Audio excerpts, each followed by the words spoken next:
All right, today we're going to be back at the Ranger, and what we're going to do is we are going to change or check out our air filter. This is really important to do because if you have a dirty or clogged air filter, you're going to get decreased performance and decreased gas mileage out of your vehicle.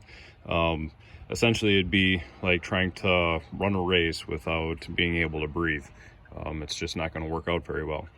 So to be able to find where your air filter is it's going to be in a large plastic box, kind of like this, and you're going to see a large hose or tube that goes from your air filter to your throttle body up top here. So how we get at our air filter is a lot of the different makes and brands will be just slightly different, but they all operate on the same principle. You're going to have a couple little clips right here. Okay, so mine, I've got a clip right there and I have a clip right there, and you can see on the top it says snap, so it'll give you instructions on what to do. So we're going to undo my little snaps, and I'm going to lift this up a little bit, but I'm not able to pull it out just yet because I also have three little tabs right here that I need to slide my air filter box out from. And it might take a little bit of doing. There we go. You want to be careful when we move this out of the way. It is meant to flex to be able to access this, but I mean, you don't want to like crank it way over because you don't want to wreck your tube or your mass airflow sensor lines or anything like that.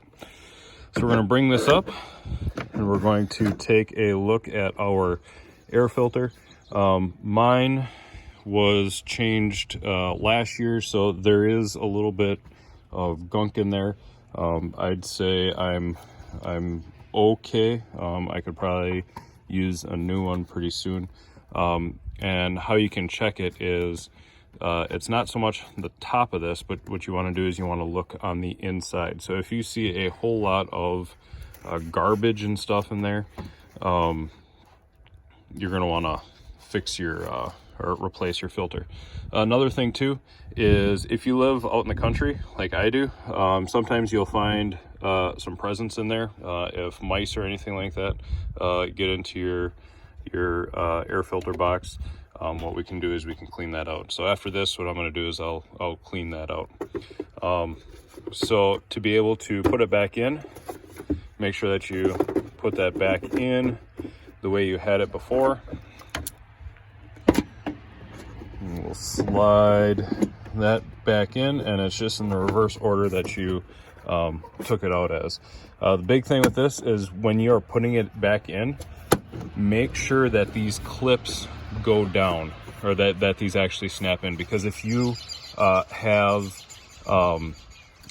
a air leak, if you don't have a proper seal in there, what'll happen is your engine will start sucking air through here, which is bypassing that filter, and it can mess a little bit with your sensors, and you can get some unfiltered air. So what we want to do is we want to double check that all of our clips are down and that this air filter housing is seated properly.